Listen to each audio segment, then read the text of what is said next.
3. AM 16 cement trucks roll down Willowbrook Lane, headlights cutting through darkness, stopping at my backyard creek, the one flowing behind their $1 million McMansions. HOA queen. Karen stands there in yoga pants and pearls, supervising like a general. This ugly creek ends tonight, she chirps. No more swamp water ruining our property values. Manicured nails point, hoses roar, gray concrete floods in, burying decades of clear-flowing water under industrial sludge. What would you do if neighbors spent $100,000 to concrete over nature just because it didn't match their perfect lawns? I sat on my porch swing, coffee steaming, watching them bury my creek. All I could think was, wait until the storm season hits. They have no idea what they're about to lose. Team Creek or Team McMansions? Drop your choice below, because what happened to their $1 million homes made national news.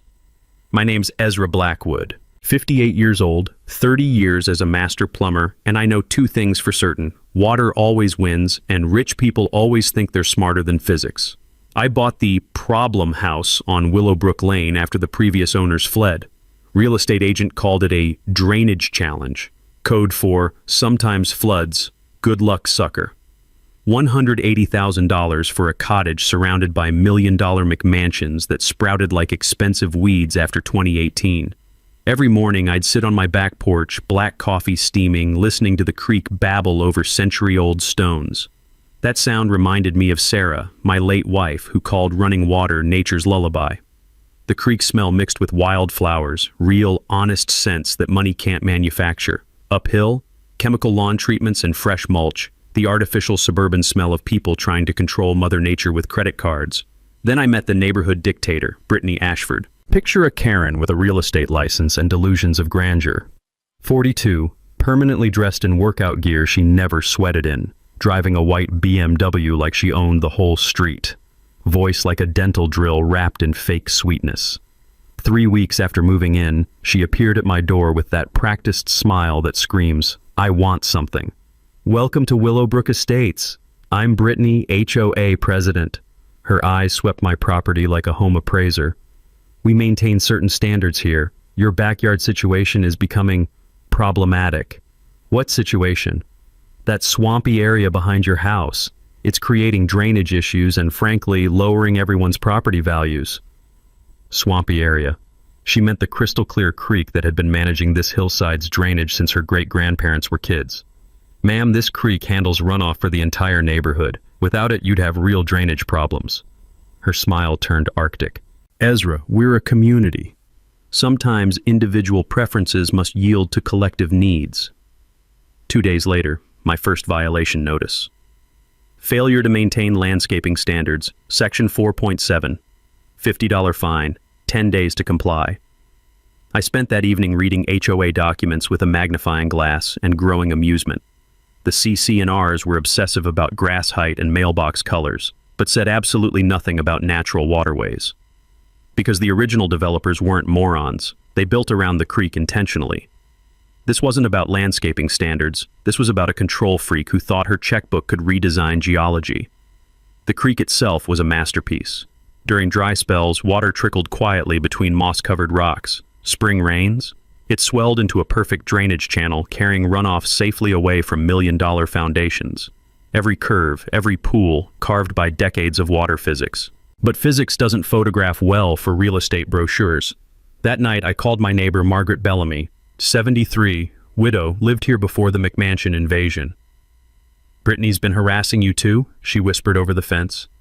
"She made me replace my perfectly good deck last year. $12,000 because she claimed it was structurally unsound." Was it? 20-year-old pressure-treated lumber solid as a rock, but she threatened daily fines until I caved. The pattern was becoming clear. Brittany used HOA rules like a weapon, targeting anyone who didn't fit her suburban fantasy. Elderly residents, modest homes, anything that reminded buyers this neighborhood had existed before her husband started building his overpriced monuments to middle-class insecurity. But here's what she didn't know about plumbers. We understand pressure. We know that when you block one pipe, that pressure builds up somewhere else. And we're really patient about watching what happens next. Looking back, I should have warned her that creeks are just pipes that Mother Nature installed herself.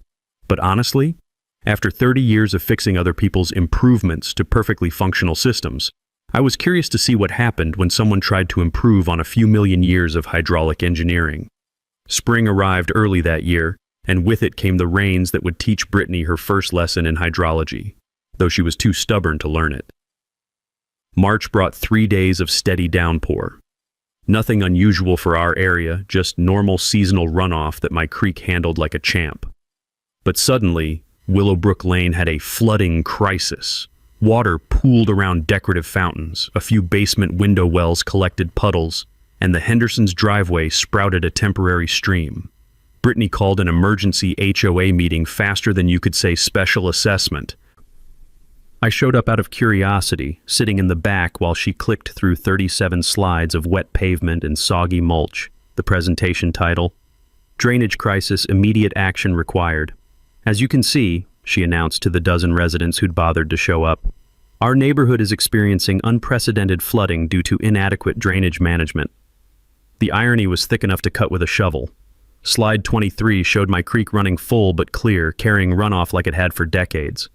Slide 24 showed water pooling around the Hendersons' decorative fountain, built right where a natural drainage swale used to flow before they improved it with concrete and river rocks. From my plumbing days, I remembered the old-timer who taught me, son, when you see water where it shouldn't be, look for what somebody moved that used to be there. The Hendersons' flooding wasn't a mystery. They'd buried their natural drainage under landscaping. The source of our problem, Brittany continued, laser pointer dancing across photos of my property, is this uncontrolled water feature overwhelming our engineered systems. That's when Harold Vance cleared his throat. 70 years old, county drainage engineer for 3 decades, and the only person in that room who actually understood how water moved through soil. Brittany, that creek's been handling drainage since before these houses existed. Block it, and you'll create real flooding problems. Her smile could have frozen boiling water. Harold, we've consulted with drainage professionals. I am a drainage professional. Spent 30 years fixing problems caused by people who thought they were smarter than gravity. The room went quiet except for coffee percolating and rain tapping windows. Outside, you could hear my creek doing its century-old job, moving water safely away from everyone's foundations. But here's where things got interesting. While Harold lectured about respecting natural drainage, I spotted something through the community center window that made my plumber instincts tingle. Brittany's husband's construction trailer parked behind the Johnsons' house, with workers unloading what looked like emergency drainage equipment. After the meeting, Harold walked home with me, his engineer's eye tracing the creek's natural path. She's planning something stupid, he said, running weathered hands along the creek bank. I've seen this before. Rich folks move somewhere, decide Mother Nature needs improvement. What usually happens? Expensive education in physics. 2 weeks later, the first salvo arrived. A city complaint claiming I'd built an illegal dam structure, causing neighborhood flooding. The beautiful irony? The woman whose husband built houses with substandard drainage was blaming a natural creek for water problems.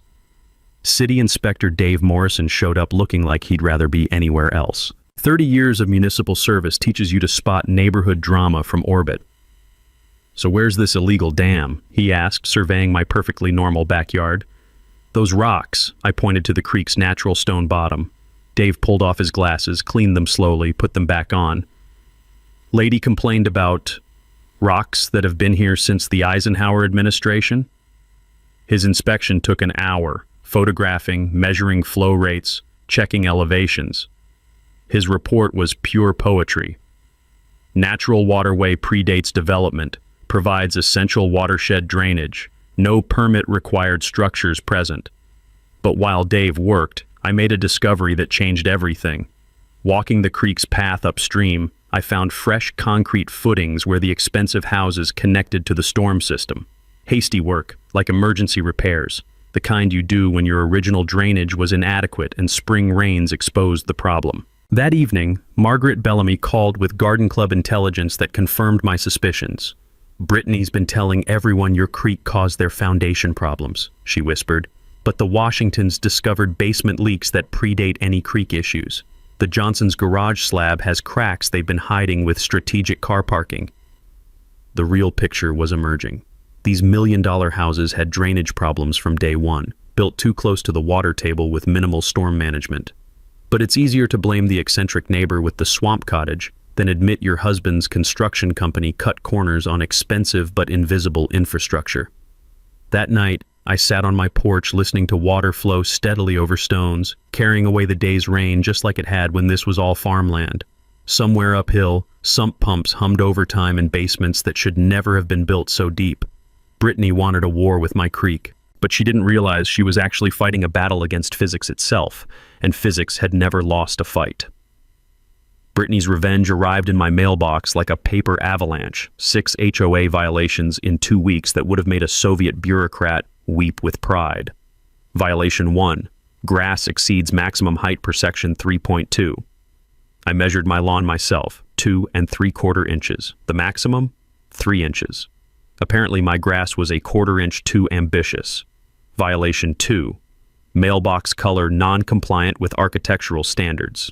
My black mailbox, the same black mailbox that came with the house, approved under guidelines specifying earth tones or black.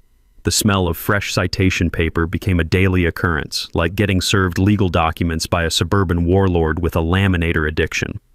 By week 6, I owed $2,300 in fines for infractions that existed only in Brittany's imagination. But here's what she didn't know about my 30 years fixing pipes under bureaucratic noses. Documentation beats intimidation every single time.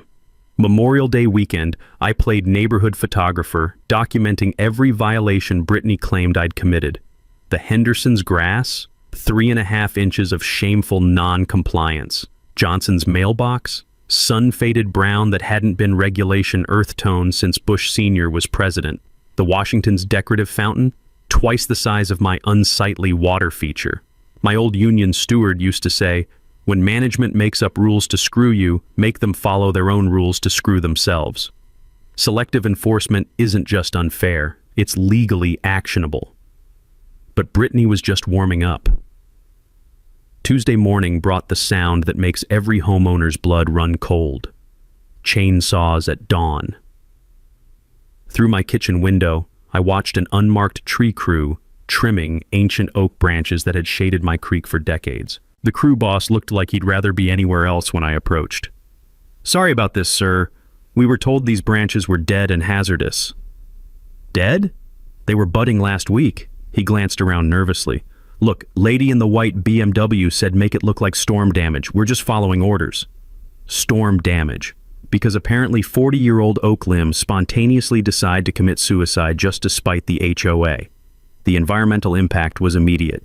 Without leaf cover, creek water warmed faster, algae bloomed thicker, and 40 years of natural shade patterns got chainsawed into suburban conformity. It was ecological vandalism disguised as tree maintenance. That evening, Margaret Bellamy appeared at my door with homemade cookies and whispered intelligence from the neighborhood underground.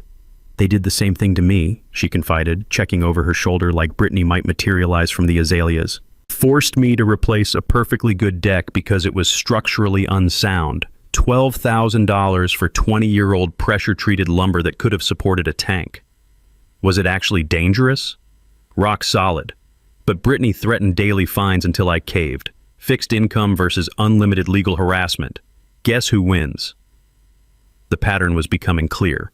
Brittany used HOA rules like a medieval siege weapon, targeting anyone who didn't fit her McMansion fantasy. Elderly residents, modest homes, natural features, anything that reminded buyers this place had history before her husband's construction company arrived.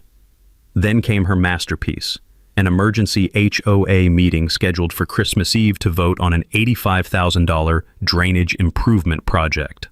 The proposal read like bureaucratic poetry: channel all runoff into concrete culverts, bypass the troublesome creek entirely, install modern storm management split equally among homeowners as a special assessment. Christmas Eve, 6 p.m., minimal notice, maximum manipulation.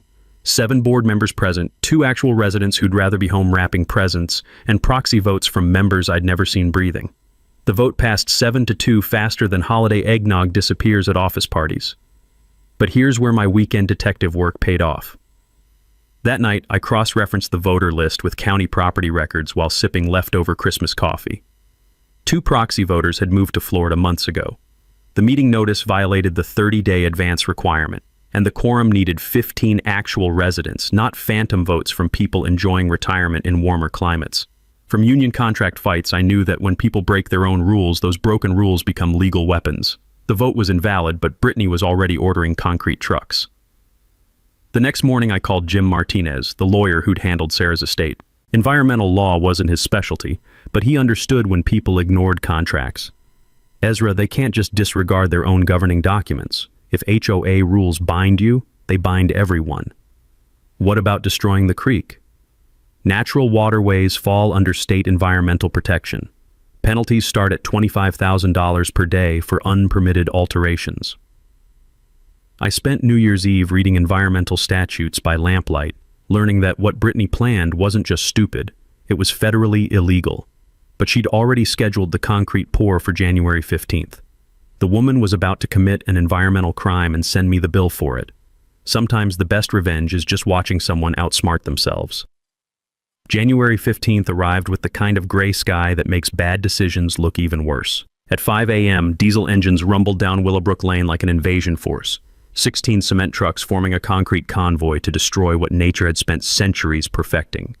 The sound hit you in the chest, all roar and exhaust, drowning out the gentle creek babble that had been this hillside soundtrack since before anyone's grandparents were born. Brittany stood in my backyard conducting her environmental orchestra, designer boots planted in creekside mud, clipboard waving like a baton. That smile of someone who thinks they've just checkmated Mother Nature herself. "Morning, Ezra," she chirped with weapon-grade cheerfulness. "Hope you don't mind the early start. This improvement will benefit everyone." I sipped coffee and watched her point manicured nails at water patterns older than the Constitution, directing contractors to bury living ecology under industrial concrete.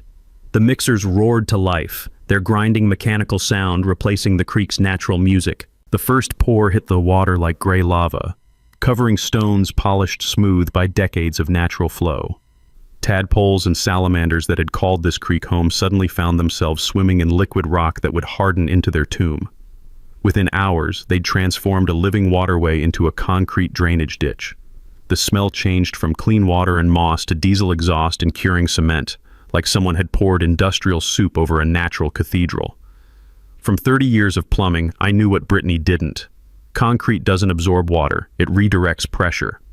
Every drop that used to soak naturally into creekside soil would now hit that concrete surface and ricochet somewhere else. Physics doesn't care about your property values. The entertainment started immediately.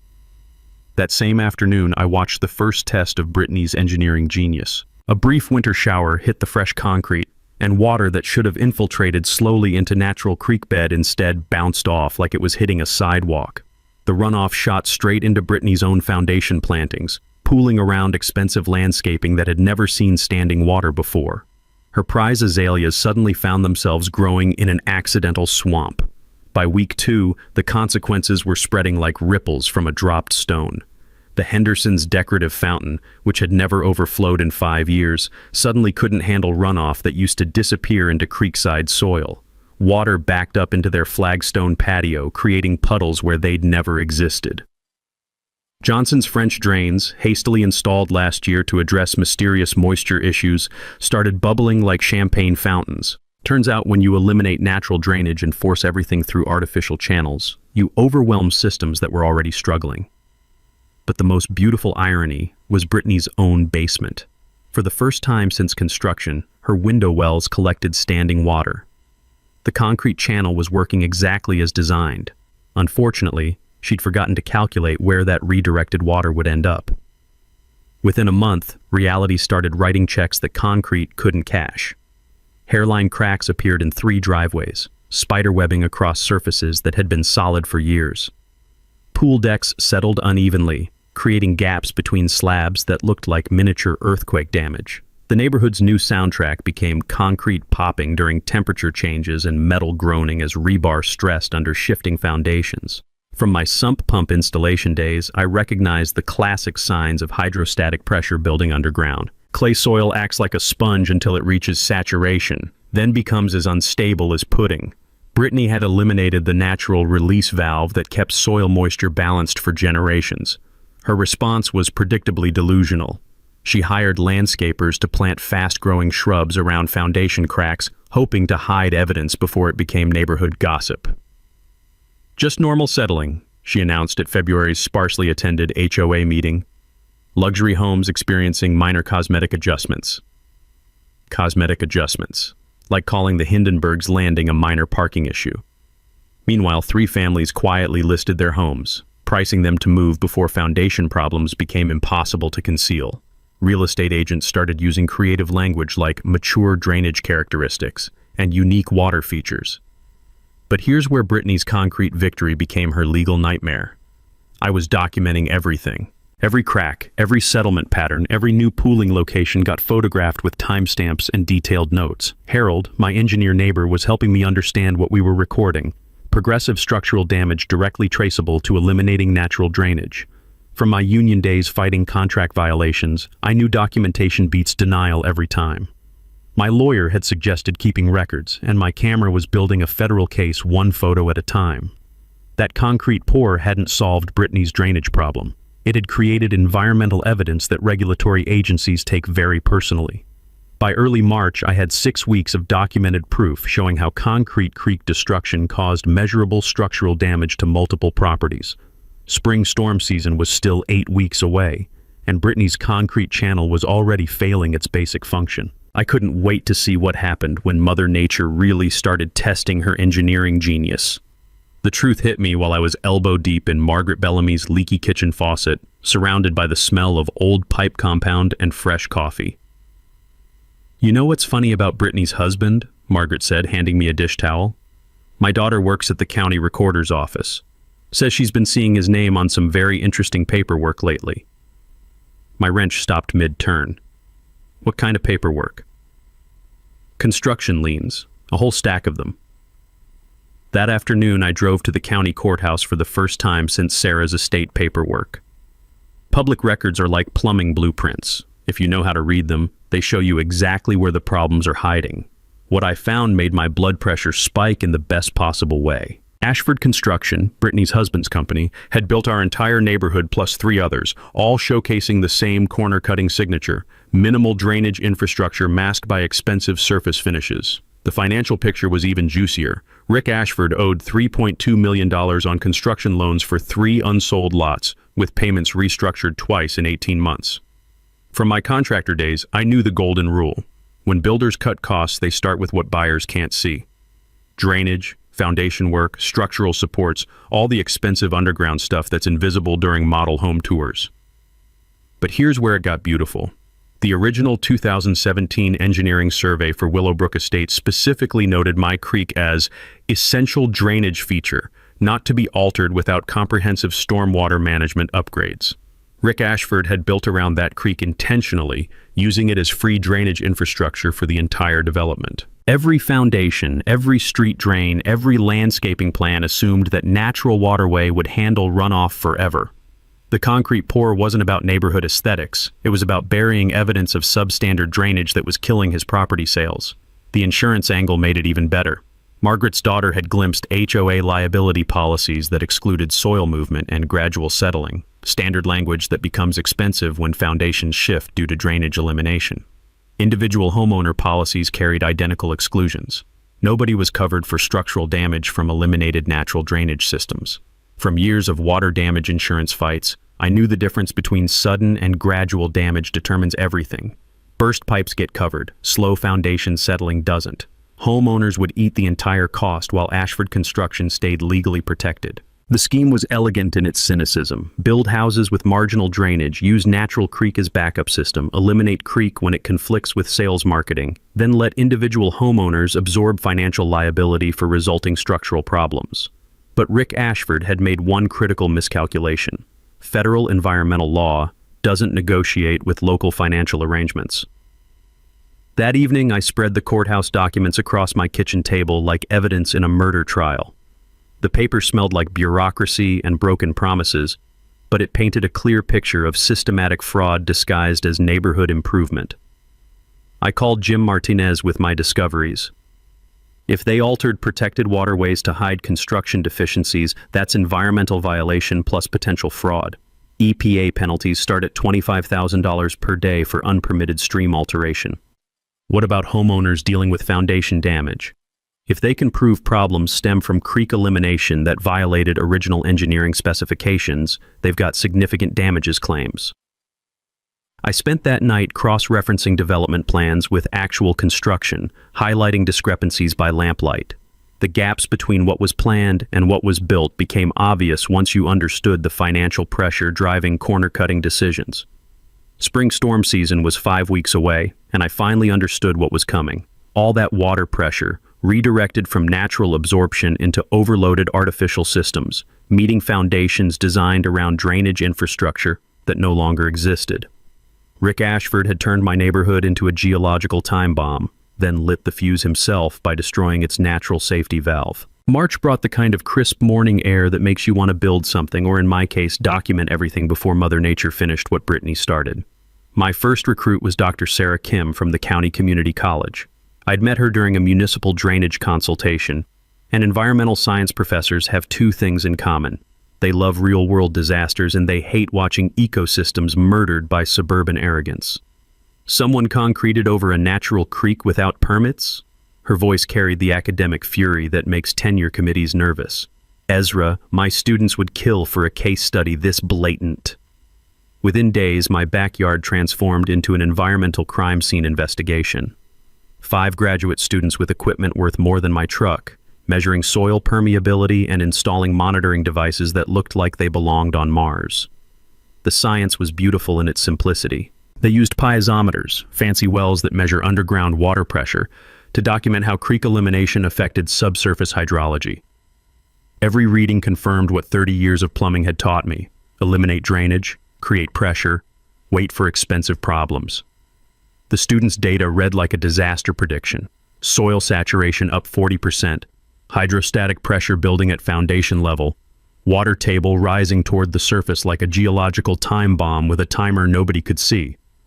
Dr. Kim translated their findings into language that would make insurance adjusters weep. Eliminating natural drainage creates measurable geological instability with predictable, progressive, and legally documentable consequences. While college kids played with their science toys, I was building my own evidence collection. Every morning at 6 a.m., coffee steaming in the cool air, I photographed the same 12 locations around the neighborhood. Foundation cracks spreading like spider webs, water pooling in places that had been dry for decades, the concrete channel failing spectacularly during even modest rainfall. The photography became my morning meditation, watching expensive mistakes reveal themselves one click at a time. From construction work, I knew foundation problems follow patterns as predictable as water flowing downhill. Meanwhile, Margaret Bellamy was running what she called coffee meetings, but what looked suspiciously like intelligence operations that would have impressed the FBI. Her kitchen table became mission control, covered with photographs of cracked driveways, mysterious basement stains, and settlement patterns that told the story of systematically failing infrastructure. The smell of fresh coffee mixed with musty water damage paperwork created the unique aroma of suburban revolution. 5 families were documenting significant structural damage. Henderson's pool deck had tilted 3 inches, turning their backyard oasis into a geometric nightmare. Johnson's garage floor sprouted cracks wide enough to lose car keys in. Even the pristine Washington house was developing stress fractures around windows like architectural wrinkles. But my favorite alliance came from the most unexpected source, the private investigator Brittany hired to destroy me. Detective Mike Torres knocked on my door Tuesday evening, looking like he'd rather be getting root canal surgery. "Mr. Blackwood, I need to come clean. Mrs. Ashford hired me to dig up dirt on you. Financial problems, criminal history, anything to torpedo you in court. Find anything juicy?" He laughed like someone who'd spent 20 years investigating suburban drama. 30 years of steady employment, taxes paid on time, wife who died of cancer, 0 debt, spotless record. You're literally the most boring surveillance target in my career. So why the house call? 2 reasons. First, I live in an HOA nightmare myself, so I recognize the playbook. Rich people with buyer's remorse blaming individuals for systemic failures. He pulled out a thick manila folder. Second, she's 3 weeks behind on my invoices, which suggests her financial problems run deeper than advertised. Mike's photos revealed the scope of Brittany's desperation campaign. Surveillance of my daily routine, documentation of every visitor, pictures of my garbage cans on collection day, the paranoid behavior of someone hunting for ammunition that didn't exist. But the folder contained something far more valuable: photographs of construction shortcuts throughout the neighborhood. Missing drainage infrastructure, substandard foundation work, corners cut in ways that would make building inspectors reach for their citation books. She wanted dirt on you, Mike explained. Professional habit made me photograph everything I saw. Turns out her husband's shoddy construction is way more interesting than your perfectly boring life. That evening, I spread the evidence across my kitchen table like pieces of a jigsaw puzzle solving itself. College research, daily documentation, private investigator photos, all pointing to the same conclusion. Systematic construction deficiencies had been masked by natural drainage that compensated for inadequate infrastructure. Eliminating that drainage exposed the original problems while creating new ones. Storm season was 3 weeks away, and I had scientific documentation, legal evidence, and photographic proof of what was coming. All I needed was front row seats and popcorn for the most expensive physics lesson Willowbrook Estates would ever receive. April brought the kind of desperation that makes rich people do stupid things in broad daylight. Brittany's insurance adjuster delivered the news that shattered her suburban fantasy. Foundation damage from eliminated natural drainage wasn't covered under standard homeowner policies. Repair estimates ranged from $45,000 to $80,000 per affected house, and special assessments would bankrupt half the neighborhood. I watched her receive that news from my kitchen window, coffee cup in hand, as she stood in her tilting driveway reading the adjuster's report. Her face went through the 5 stages of grief in 30 seconds, landing on rage with the intensity of a kitchen fire. That's when the gloves came off. Tuesday morning, I woke to the sound of breaking glass. My expensive monitoring equipment, 3 months of college research data, lay scattered across the backyard like expensive electronic confetti. The cameras I'd installed to document daily changes, smashed with what looked like a golf club based on the distinctive dent patterns in the metal housings. But here's where Brittany's desperation made her sloppy.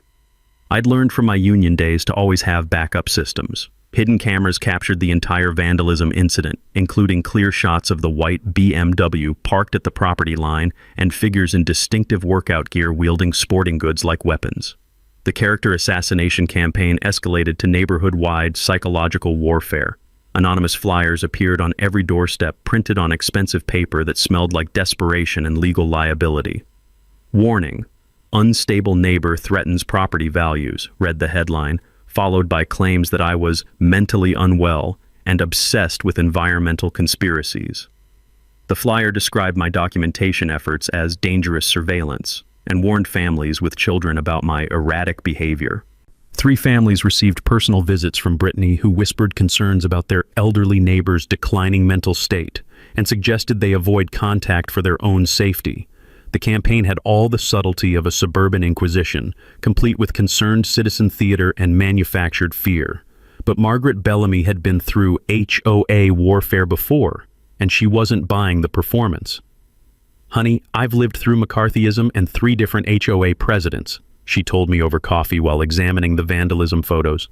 "When people start calling you crazy for documenting their crimes, you know you're over the target." The bribery attempt came wrapped in designer diplomacy and delivered during the dinner hour. Rick Ashford knocked on my door carrying a leather briefcase and wearing the kind of nervous smile that comes with felony-level conversations. His cologne couldn't quite mask the scent of financial panic that follows construction executives when their shortcuts become public knowledge. "Ezra, we need to talk man-to-man about this neighborhood situation," he said, setting the briefcase on my kitchen table with the reverence reserved for explosive devices. "I think we can find a solution that benefits everyone involved." Inside, $50,000 in neatly banded hundreds, plus paperwork for a relocation assistance package that would help me find housing better suited to your lifestyle preferences. "Son, you can't buy your way out of the laws of physics," I told him, closing the briefcase without touching the money. "That creek's been handling this watershed since your great-grandfather was in diapers. Concrete doesn't change geology." His face went through several color changes before settling on a shade that matched his financial prospects. "Look, we both know this situation has gotten out of hand. Maybe we can work together to find a reasonable compromise." "Already found one. Wait for the next big storm and let Mother Nature explain hydrology to your insurance company." Legal intimidation followed the failed bribery like storm clouds after barometric pressure drops. The HOA attorney, a sharp-dressed shark who smelled like expensive cologne and billable hours, delivered foreclosure threats over $8,700 in accumulated fines. But here's what happens when you try to intimidate someone who's spent 30 years dealing with building inspectors, union bosses, and municipal bureaucrats. You discover that proper documentation beats legal theater every single time. My countersuit, filed through Jim Martinez, cited harassment, environmental damage, selective enforcement, and violation of federal clean water statutes. The filing fee was $285. The potential damages started at $500,000 and included punitive measures that would make the HOA board personally liable for environmental restoration costs. The smear campaign backfired spectacularly when neighbors started comparing Brittany's claims with observable reality. Hard to call someone mentally unstable when their predictions about foundation damage keep proving accurate while your own house develops new cracks weekly. 2 more board members quietly resigned, citing philosophical differences about neighborhood management, which translated to, "I don't want my name on federal environmental violations when the EPA shows up." But the physical intimidation revealed just how desperate things had gotten. Late-night cars idling outside my house with headlights aimed at bedroom windows, anonymous phone calls featuring heavy breathing and vague threats about accidents happening to troublemakers. The security system I'd installed captured license plates registered to current board members, evidence of systematic harassment that would make criminal prosecutors very interested in expanding their case files. Spring storm season was 2 weeks away, and Brittany's desperation was accelerating faster than her foundation was settling. May arrived with the meteorological equivalent of a loaded weapon. Drought-stressed soil followed by severe thunderstorm warnings that made the National Weather Service sound like they were announcing the apocalypse. Summer storm season in our region means months of explosive weather patterns that test infrastructure the way stress tests reveal heart problems. But this year carried special significance. Clay soil that had been destabilized by eliminated drainage, foundations built assuming natural water management that no longer existed, and a concrete channel system designed by someone who thought physics was negotiable. The structural failures accelerated like dominoes falling in slow motion. Brittany's front steps separated from her house foundation, creating a gap wide enough to lose small pets in. 3 driveways now sported cracks that looked like geological fault lines, and the Henderson's pool deck had tilted to an angle that made swimming feel like a maritime disaster simulation. The sound of shifting concrete became Willowbrook Lane's new soundtrack, metallic groaning from stressed rebar, popping noises during temperature changes, and the occasional crack that made homeowners jump like they'd heard gunshots. The smell of foundations settling mixed concrete dust with that distinctive musty scent of water where it shouldn't be. But the cover-up was becoming impossible to maintain. City Building Inspector Dave Morrison red-tagged 2 houses as structurally unsafe pending engineering evaluation, which in municipal language means get out before it falls down. Emergency repair estimates now exceeded $150,000 per affected home, turning the neighborhood into a financial disaster zone disguised as suburban paradise. Media attention intensified when Sarah Martinez from Channel 7 arrived with a camera crew and the kind of investigative hunger that makes local politicians nervous. Environmental disasters photograph beautifully from aerial drones, especially when you can contrast natural creek areas upstream with concrete wasteland and flooded foundations downstream. Her on-camera expert interview with Dr. Kim delivered the scientific verdict in terms viewers could understand. Eliminating natural drainage creates hydraulic pressure that has to go somewhere. These homeowners essentially turned their neighborhood into a geological pressure cooker. Brittany's final desperate gambit was pinning responsibility on municipal engineering failure, claiming the city required creek concrete installation for compliance with updated drainage codes. The false narrative might have worked if I hadn't preserved the original permits showing no such requirements existed. But here's where federal enforcement transformed neighborhood drama into national news. EPA Environmental Protection Specialist Janet Rodriguez arrived with credentials that made local officials very nervous, and equipment that could measure environmental damage down to the molecular level. Her preliminary findings read like an indictment: unpermitted alteration of natural waterway resulting in measurable ecosystem destruction and predictable geological instability. Violations include Clean Water Act Section 404, state stream alteration statutes, and potential obstruction of federal environmental investigation.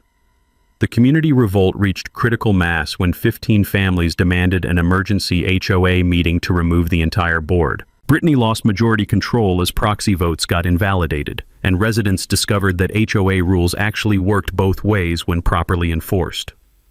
The new board's first action was ceasing all legal harassment against me and hiring an environmental attorney to assess restoration requirements before federal fines accumulated into foreclosure-inducing territory. But Mother Nature had her own timeline, and she wasn't waiting for legal proceedings. The National Weather Service issued flash flood warnings for our region. 4 to 6 inches of rain expected in a 3-hour window, with potential for isolated areas to receive 8+ inches. Weather that would test even properly designed drainage systems, let alone concrete channels built by someone who thought hydrology was optional. I spent the evening calibrating my remaining monitoring equipment and positioning cameras for maximum documentation value. 30 years of plumbing had taught me to respect water pressure. It always finds the weakest point and exploits it with ruthless efficiency. The weather forecast sounded like a biblical prediction. Severe thunderstorms developing after midnight, heavy rainfall rates possible, urban flooding likely in areas with poor drainage. The radar showed a weather system that looked like Mother Nature's final exam for Brittany's engineering theories.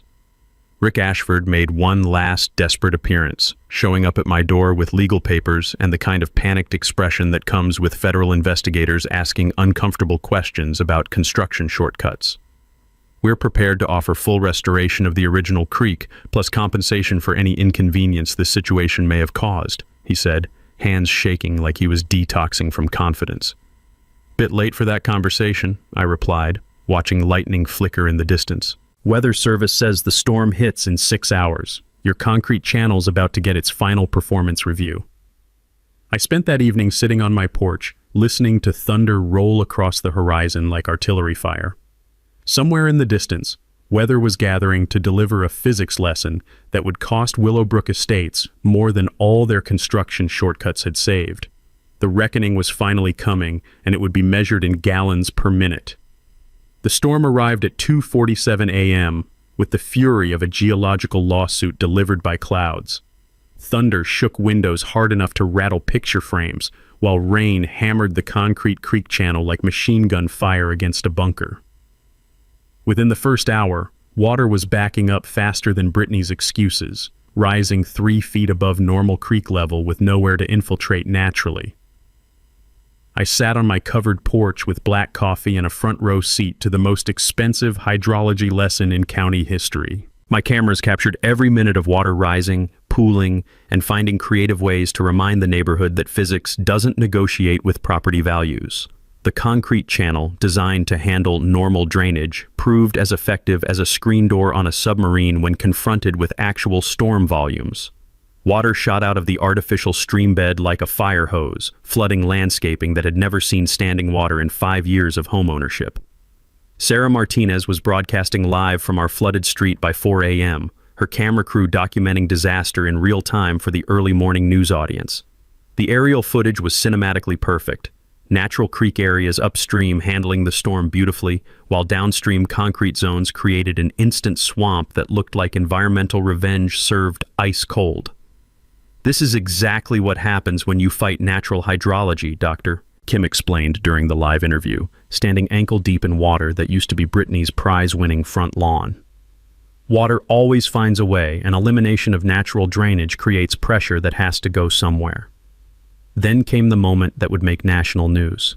At 5:23 a.m. during live television coverage, Brittany's house foundation shifted 8 inches with a grinding sound that the camera microphones picked up perfectly. The visual was devastating, expensive landscaping washing away, foundation separating from the structure, and her white BMW floating in what used to be a driveway, but now resembled a suburban lake. Windows cracked with sharp popping sounds that punctuated Sarah Martinez's live narration. The sprinkler system burst, creating fountains in places where fountains were never intended. Water poured into basement windows like the house was actively trying to become a submarine. Fire department evacuation orders arrived with sirens and flashing lights that looked like a disaster movie premiere. 4 houses red-tagged as structurally unsafe, families carrying children through ankle-deep water, and Red Cross shelter established at the community center for displaced residents. But the confrontation that made YouTube history happened during live television coverage. Brittany emerged from her tilting house wearing a bathrobe and the kind of rage that comes from watching physics destroy your life savings in real time. She stormed through floodwater toward my porch, screaming loud enough for the TV microphones to capture every word. "This is your fault," she shrieked, pointing a manicured finger that shook with fury. "Your crazy environmental obsession destroyed our neighborhood." The camera crew followed her dramatic march through floodwater, creating footage that would be shared 500,000 times within 24 hours. Sarah Martinez, professional enough to recognize television gold when she saw it, let the confrontation play out live. "Ma'am, I didn't make it rain," I replied calmly, sipping coffee while water lapped at my porch steps. "I just understood where the water would go when you eliminated the drainage system that managed it for the past century. You sabotaged our drainage improvements. You caused this flooding with your interference." The beauty of live television is that lies get exposed in real time. EPA environmental specialist Janet Rodriguez, who'd arrived during the storm to document federal violations, stepped into camera range with scientific authority that made Brittany's hysteria look even more unhinged. "Sir, your predictions about eliminated drainage creating structural instability proved completely accurate," Rodriguez said, addressing me while ignoring Brittany's continued ranting. "This represents textbook examples of how not to manage watershed systems." The legal resolution happened faster than floodwater receding. Federal enforcement action filed within hours, $2.8 million in potential Clean Water Act fines, and environmental restoration requirements that would make the neighborhood's financial problems look like pocket change. Margaret Bellamy, standing on her own flooded porch, delivered the community reckoning that completed Brittany's public humiliation. Maybe next time we should listen to the plumber who actually understands how water works, instead of the real estate lady who thinks Mother Nature takes suggestions.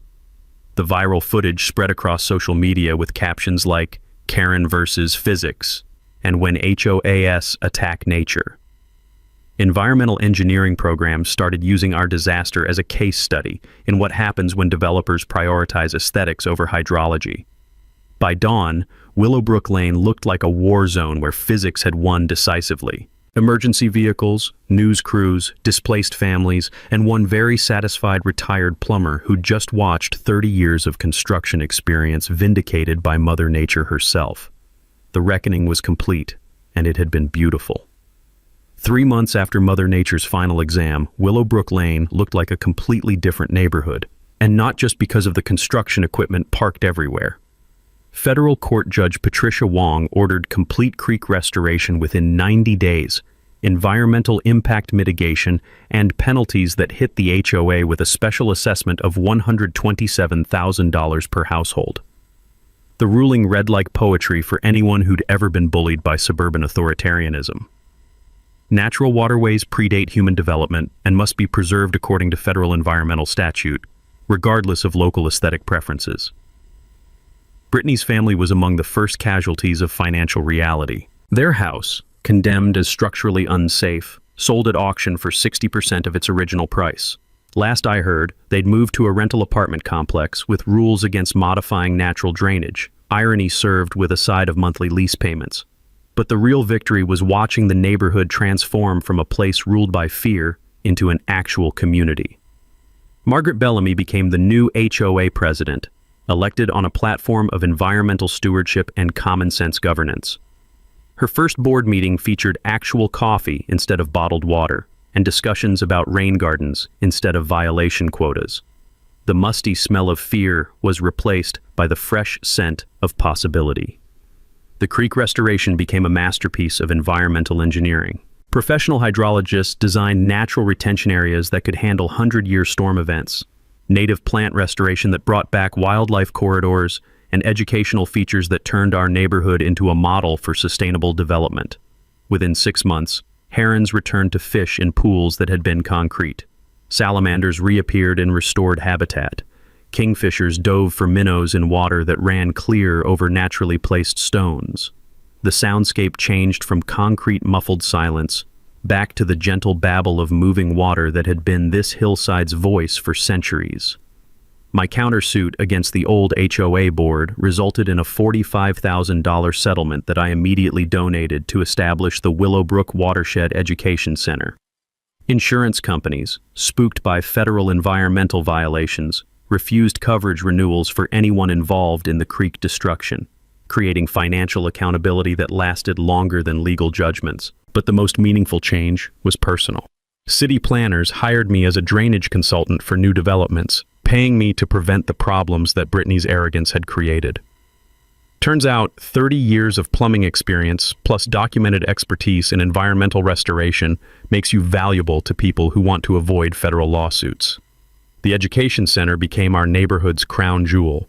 Built in the renovated community space, it offered monthly workshops on sustainable landscaping, natural drainage systems, and watershed management.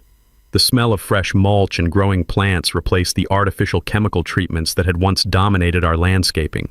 We established annual scholarships for local students studying environmental science, $5,000 grants funded by settlement money, and ongoing donations from residents who'd learned to value natural systems over manufactured aesthetics. Dr. Kim's students still use our restoration as a case study, bringing classes to see successful watershed management in action.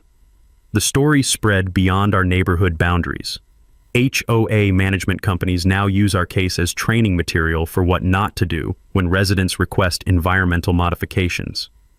Environmental law textbooks cite Rodriguez versus Willowbrook Estates as precedent for federal enforcement of natural waterway protection. The practical legacy lives in the free online guide we created, Homeowner's Guide to Natural Drainage Systems, downloaded over 50,000 times by people facing similar battles against HOA environmental destruction. Real education that prevents problems instead of creating them. But the sweetest victory happens every morning when I sit on my porch with coffee, listening to the creek flow over restored stones. The sound reminds me of Sarah's voice calling water nature's lullaby, and I know she would have loved watching this particular story reach its proper ending. 16 cement trucks at 3 a.m. That's all it took to turn $1 million neighborhood into a federal crime scene. Brittany thought she was playing chess. Turns out, Asa was playing poker, and he's been holding on the cards since day one. When she was writing violation notice for mailbox caller, he was quietly building relationship with county engineer and federal regulators who actually understood how water works. What really happened here wasn't David vs. Goliath, it was expertise vs. arrogance. Asa knew something that's come from actually working with water. It's a way finds the weakness in your system, and it's a way exploits it at the worst possible time. That's $127,000 special assessment per household wasn't revenge. It was gravity. Though federal fines wasn't punishment, they were just a bill coming due for thinking you can conquer over nature, because it doesn't match your suburban fantasy. And Brittany, standing in flood water at 5:23 a.m., screaming at news camera, that was the moment in tidal power meets immutable physics live on television. Makes you wonder, what's the Brittany in your neighborhood eyeing as their next improvement project? Drop your HOA owner stories in the comments. Hit like if you enjoy watching Patient Defeat Panic, and subscribe for more stories about people who understand the difference between authority and expertise. Power without wisdom always drowns in its own concrete.